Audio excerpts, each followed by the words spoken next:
Tiap pagi mungkin kita bangun karena dengar suara alarm di HP kita. Sambil melek di pinggir kasur, buka HP dulu, update media sosial, dan sehabis mandi langsung berangkat ke sekolah naik ojek online, dan kalau mau jajan tinggal pesen makan. Semua lewat HP kita. Tapi pernah gak sih kepikiran kalau di zaman dulu semua teknologi ini emang belum ada? Terus gimana sih rasanya hidup di zaman sebelum teknologi yang kita kenal ditemukan?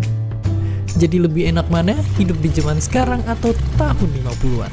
Pastinya banyak yang jawab lebih enak zaman sekarang. 70 tahun yang lalu jelas belum ada internet, belum ada YouTube, video ini, dan tentunya belum ada smartphone. Tiap pagi dibangunin sama jam waker. Kalau mau nelpon orang kita harus pakai telepon ribet yang mesti diputar-putar. Kalau mau dengerin musik kita harus pakai alat gede ini buat mainin piring yang gak kalah gede. Berangkat pergi mesti jalan kaki, kalau jauh baru naik delman. Sungguh sangat ribet. Tapi gimanakah sekarang benda-benda ini? Bagaimana bisa semua hal yang ribet ini dimasukin ke HP kita yang kecil? Jadi, ceritanya ada revolusi yang dipimpin sama teknologi digital. Sebelum revolusi ini, penyimpanan data masih berbentuk analog atau bahkan manual. Buat ngirimnya juga belum canggih-canggih banget. Tapi dengan teknologi digital ini pastinya semuanya jadi lebih cepat dan praktis. Tapi bayangin dulu kita nyimpen data-data masih ditulis di kertas, sedangkan satu CD bisa nyimpen data sama dengan 19 meter tumpukan kertas. Dan akhirnya zaman sekarang kita udah biasa banget nemuin memori 1 tera. Padahal kalau dijadiin tumpukan kertas juga bakalan setinggi Gunung Everest yang ditumpuk 3. Ini karena semua data direkam dan dikirim dalam bentuk kode angka. Dan semakin teknologi terus maju dan maju, semua ujungnya ke satu penemuan yang penting banget, internet. Munculnya internet bikin perkembangan teknologi melesat kencang. Dulu buat nonton film kita harus ke bioskop dan ngantri panjang banget buat beli tiket. Sekarang kita tinggal buka HP dan pesen tiket online. Bahkan udah ada ribuan film siap ditonton lewat sentuhan tangan. Untuk belanja dan bertransaksi kita nggak perlu lagi ke bank buat ngambil uang. Di zaman dulu pun bank itu pakai sistem barter alias nggak segampang transaksi di hari ini. Sekarang ini ibaratnya bank pun udah masuk ke HP kita. Dan karena smartphone udah bisa ngelakuin apa aja, banyak juga orang yang punya lebih dari satu. Saking banyaknya pengguna HP, kalau semua smartphone aktif di dunia dijejerin, barisannya bakal muterin bumi 10 kali. Sungguh sangat banyak. Jadi, kalau di sisi teknologi, emang zaman sekarang menang telak. Yang dulu perlu banyak tempat penyimpanan harus kesana kemari, atau harus nunggu lama, sekarang ada semua di HP kita. Asal jangan sampai kecanduan stalking sosial media mantan tiap malam. Dan seperti biasa, terima kasih. Nah, gimana? Udah tahu kan bedanya antara zaman dulu dengan zaman sekarang? Nah, harusnya kalian selalu bersyukur ya atas apa yang kalian dapatkan sekarang. Pada kesempatan ini kita akan belajar IPS tema 3 KD 3.2 dan 4.2. Silakan kamu siapkan buku 6C-mu. Oke, kita simak bersama-sama ya. Sesuai dengan video yang sudah dijelaskan tadi, bahwa pada zaman sekarang banyak teknologi yang mengalami perubahan. Pada zaman dahulu, untuk penerangan, orang-orang banyak menggunakan lampu minyak atau yang sering disebut dengan teplok, seperti ini ya. Nah, dia menggunakan bahan bakar minyak yang disalurkan dengan sumbu, kemudian sumbu tersebut dinyalain menggunakan korek. Nah, cukup ribet kan? Dan nyalanya itu sendiri tidak seterang dengan lampu pada zaman sekarang. Jadi kalau kita pakai lampu zaman dahulu, pasti semuanya terasa nggak nyaman kan? Kebayang juga kan kalau kita nggak ada listrik di zaman sekarang, pasti semuanya terasa tidak menyenangkan kan? Nah, itu adalah salah satu pengaruh listrik terhadap perubahan sosial budaya. Jadi, yang dulu menggunakan lampu minyak berubah menjadi lampu listrik. Nah, setelah adanya lampu listrik, penerangan pun menjadi lebih terang. Saat ini masyarakat merasa lebih aman bepergian di malam hari karena jalan sudah disinari oleh lampu-lampu jalanan. Nah, lampu listrik juga memudahkan para murid dalam belajar di malam hari. Ya kan, kalau kamu tanpa lampu mana bisa kamu belajar. Nah, mana bisa juga orang-orang berkendara dengan aman pada malam hari seperti ini. Ternyata banyak sekali ya pengaruh lampu listrik terhadap perubahan sosial budaya. Selain lampu dapat mempengaruhi perubahan sosial budaya, nah, televisi juga dapat memberikan pengaruh terhadap perubahan sosial budaya juga loh. Nah, tanpa adanya televisi, kamu tidak akan mungkin bisa menerima berbagai informasi.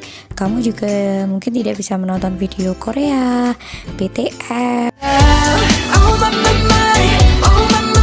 kesukaan anak-anak zaman sekarang. Nah, tapi dengan adanya televisi, kamu jangan sampai salah dalam menerima informasi ya, apalagi informasi mengandung hoax. Meski TV menayangkan berbagai macam tayangan, tapi kamu harus selektif dalam menonton televisi ya. Kamu juga harus menonton acara yang ada nilai positifnya, ada nilai moralnya, oke? Misalnya kamu menonton acara sholawat seperti ini, atau kompetisi, atau lomba bernyanyi, atau yang berhubungan dengan ilmu pengetahuan yang sekiranya bisa menambah kebaikan dalam dirimu.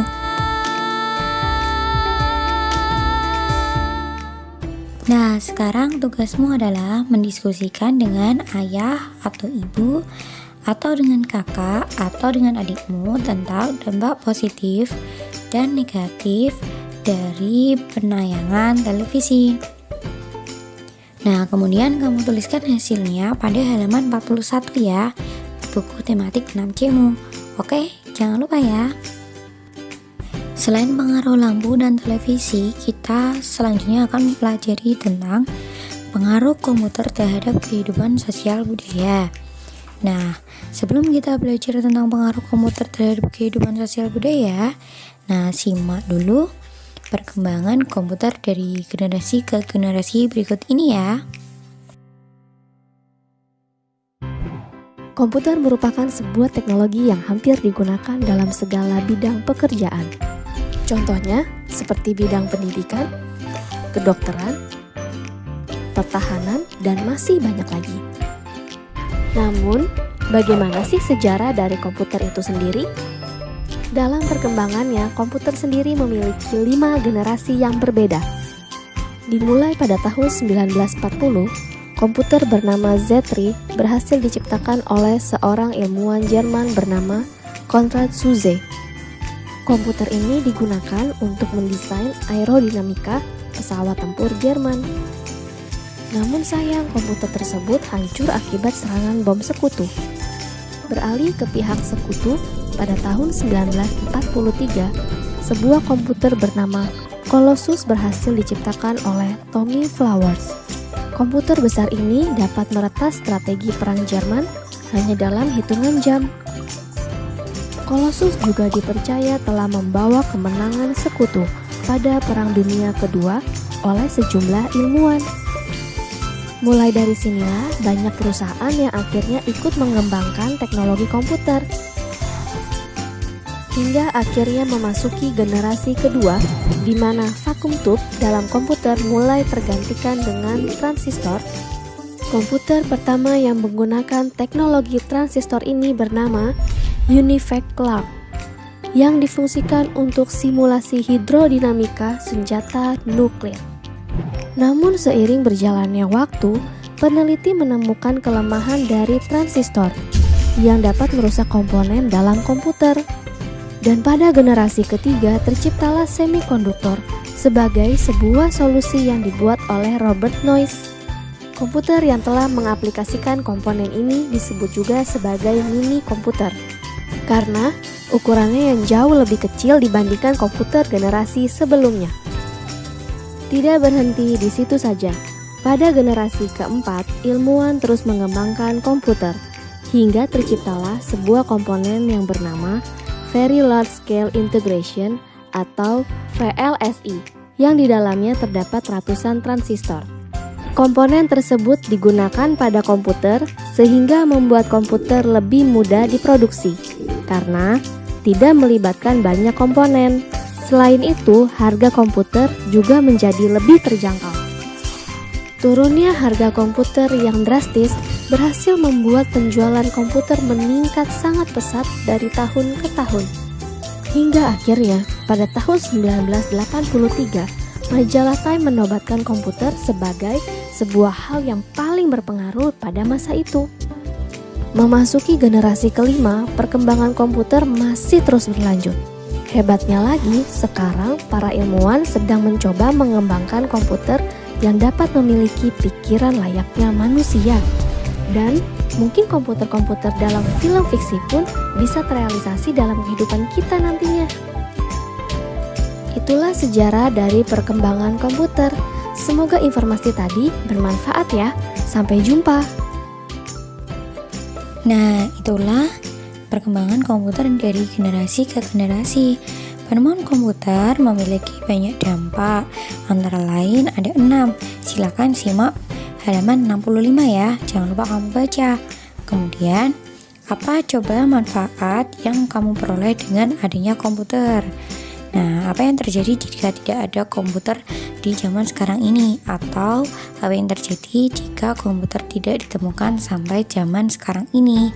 Coba diskusikan dengan anggota keluargamu ya. Perlu kalian ketahui, modernisasi merupakan perubahan masyarakat tradisional atau pramodern menuju masyarakat modern.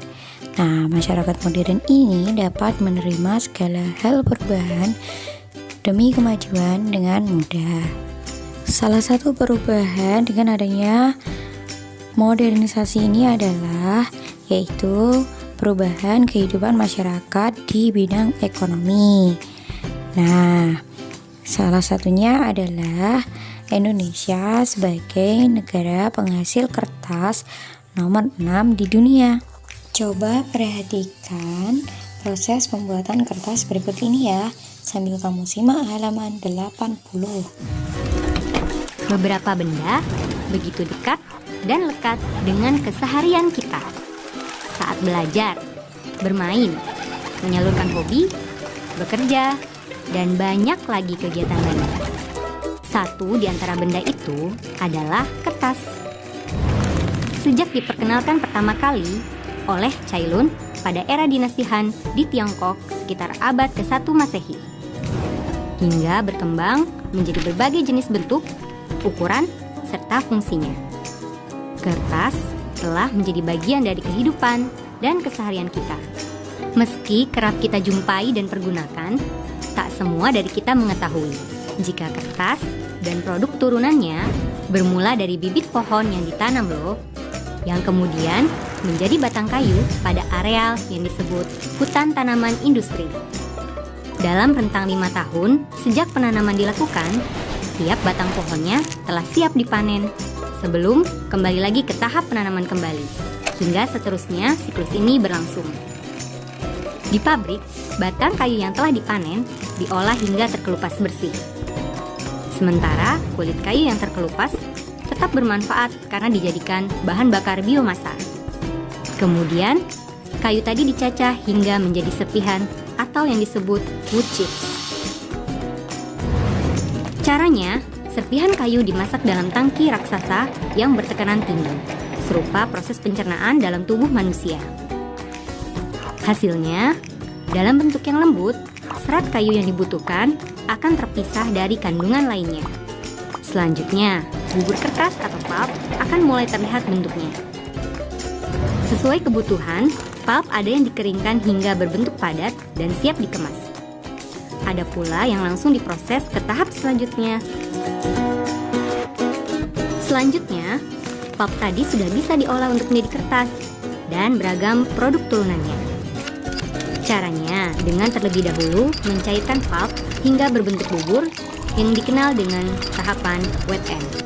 Mengalirkannya ke mesin di mana pulp diperas dan ditekan sedemikian rupa atau biasa disebut tahapan dry end, hingga terbentuklah lembaran kertas seperti yang kita kenal dalam bentuk gulungan raksasa. Dari gulungan tadi, dilakukan pemotongan sesuai ukuran dan jenis produk yang dikehendaki. Berlanjut ke pemilahan dan pemeriksaan kualitas. Diakhiri dengan proses pengemasan dan pengiriman ke berbagai tujuan ke seluruh penjuru dunia. Produk kertas dari Indonesia seperti Asia Pulp and Paper telah mengekspor produknya ke lebih dari 120 negara. Kamu tahu nggak kalau Indonesia merupakan salah satu negara penghasil kertas urutan ke-6 di dunia dan 10 dunia untuk pulp. Selain itu, industri pulp dan kertas sendiri telah menjadi gantungan hidup bagi lebih dari 1 juta orang. Tentunya, kamu akan semakin keren ketika kamu tak sekedar menggunakan kertas, melainkan juga meluaskan cakrawala pengetahuan dengan memahami dari mana, bagaimana kertas itu bermula, dan potensi kertas bagi kemajuan Indonesia. Nah, setelah kertas-kertas selesai diproduksi, tahapan selanjutnya adalah menyalurkan atau mendistribusikan kertas-kertas tersebut ke konsumen. Nah, dalam kegiatan ekonomi dikenal dengan sebutan produksi, distribusi, dan konsumsi. Tahukah kamu arti dari semua itu? Silakan cek video berikut ini ya. Kegiatan ekonomi terdiri dari kegiatan produksi, distribusi, dan konsumsi. Kegiatan produksi adalah kegiatan menghasilkan barang atau jasa untuk memenuhi kebutuhan. Kegiatan produksi juga dapat dilakukan untuk menambah nilai guna suatu barang atau jasa. Contoh kegiatan produksi antara lain: pengrajin mebel yang merubah kayu menjadi kursi atau meja. Pengrajin mebel sedang melakukan kegiatan produksi karena sudah menghasilkan barang berupa kursi atau meja. Contoh lain kegiatan produksi adalah kegiatan di pabrik konveksi, di mana di dalamnya terdapat kegiatan memproduksi pakaian. Pengrajin mebel dan pabrik konveksi yang melakukan kegiatan produksi disebut sebagai produsen. Kemudian pakaian hasil produksi disalurkan ke toko pakaian untuk dijual kepada konsumen. Kegiatan menyalurkan barang hasil produksi dari produsen kepada konsumen disebut sebagai kegiatan distribusi. Sedangkan pihak yang melakukan kegiatan distribusi disebut sebagai distributor. Kemudian masyarakat akan membeli pakaian hasil produksi di toko pakaian. Kegiatan menggunakan atau menghabiskan barang atau jasa untuk memenuhi kebutuhan disebut sebagai kegiatan konsumsi. Pihak yang melakukan kegiatan konsumsi disebut sebagai konsumen. Demikian tadi materi tentang kegiatan ekonomi. Kegiatan ekonomi terdiri dari kegiatan produksi, distribusi, dan konsumsi. Nah, itu tadi adalah pengertian dari produksi, produsen, distribusi, distributor, konsumsi, dan konsumen. Nah, pada zaman sekarang ini kegiatan distribusi sangat mudah dilakukan karena banyaknya dan majunya alat transportasi yang ada. Kegiatan ekspor dan impor sangat mudah dilakukan. Ekspor adalah tindakan menyalurkan barang atau komoditas dalam negeri ke negara lain, sedangkan impor adalah menyalurkan barang atau komoditas dari negara lain ke dalam negeri. Istilahnya, kalau impor kita membeli, sedangkan ekspor kita menjual ke luar negeri, seperti itu. Nah, selain membawa perubahan dalam bidang ekonomi, kita selanjutnya akan belajar tentang dampak penemuan dalam bidang apapun, misalnya dalam bidang musik. Nah, dalam bidang musik kita dapat bermain alat musik modern berkat adanya beberapa penemuan, seperti penemuan Guido Arinso yang menemukan not do re mi fa sol la si do. Nah, selain itu seperti alat penanak nasi, itu juga merupakan salah satu penemuan yang memudahkan manusia untuk melakukan pekerjaan dengan lebih cepat. Coba kamu simak halaman 103, kemudian kamu Lengkapi tabel yang ada. Nah, bagaimana perubahan yang timbul setelah adanya penemuan seperti mobil, handphone, alat jahit, dan kalkulator? Bagaimana perubahan yang timbul dengan adanya penemuan tersebut? Apakah kamu juga mengalami perubahan? Nah, tuliskan pula manfaat dengan adanya penemuan-penemuan di atas ya.